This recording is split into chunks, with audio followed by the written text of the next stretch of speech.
Hello everyone, do study 19 channel पर आप सभी का स्वागत है। आज की वीडियो का हमारा विषय है समास। तो चलिए शुरू करते हैं। समास की परिभाषा दो या दो से अधिक शब्दों के मेल से बने शब्द को समास कहते हैं। समास 6 प्रकार के होते हैं। पहला तत्पुरुष समास, कर्मधारय समास, अव्ययीभाव समास, बहुब्रीहि समास, द्वंद्व समास और द्विगु समास।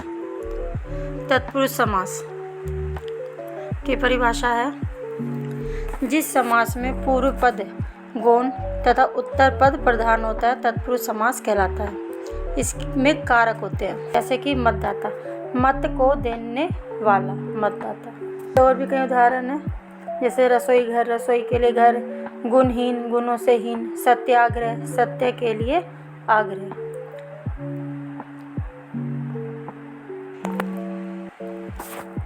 आगे है दूसरा हमारा समास है कर्मधारय समास। जिस समास में पूर्व पद विशेषण और उत्तर पद विशेष्य को कर्मधारय समास कहते हैं या कहलाता है। पूर्व पद यानी कि पहला और उत्तर पद यानी कि अंतिम पद। जैसे कि नीलकमल, नीला है जो कमल, चंद्रमुखी, चंद्र के समान मुख वाली। अगला है हमारा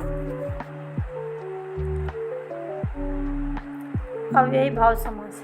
जिस समास में पूर्व पद अव्यय हो अव्ययीभाव समास कहलाता है। पूर्व यानी कि पहला पद। इसके उदाहरण होंगे, अव्ययीभाव के समास के उदाहरण हैं प्रतिदिन, प्रत्येक दिन, यथा समय, समय के अनुसार, हाथों हाथ और दिनों दिन। यानी कि इसमें जो एक जैसे होते हैं वे भी आते, यथा वाले भी आते, उपसर्ग वाले भी, जितने भी शब्द आएंगे वो आपके अव्ययीभाव समास में ही आते हैं। अगला है हमारा बहुब्रीहि समास। जहाँ पर शब्दों का अर्थ ना लेकर किसी अन्य शब्द का अर्थ लिया जाए वहाँ बहुब्रीहि समास होता है। यानी कि जो शब्द किसी के लिए फेमस हो चुका है, जैसे कि नीलकंठ, नीला है कंठ जिनका, अर्थात ये तो आपको पता है शिव जी के लिए होता है। अगला है लंबोदर, लंबा है उदर जिनका, अर्थात ये गणेश जी के लिए इस्तेमाल होता है। यानी कि जो शब्द किसी के लिए फेमस हो चुके हैं वे शब्द आते हैं हमारे बहुब्रीहि समास के अंदर। अगला है हमारा द्वंद्व समास।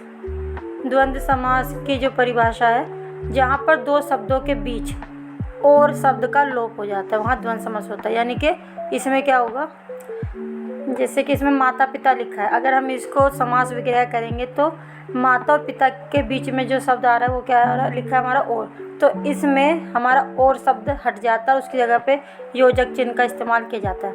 अगला हमारा उदाहरण पाप पुण्य, पाप और पुण्य।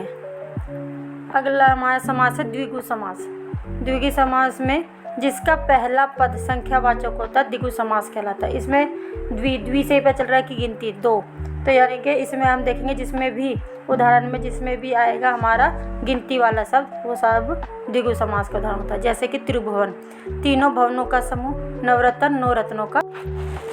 वीडियो पसंद आई तो लाइक शेयर करना ना भूलें।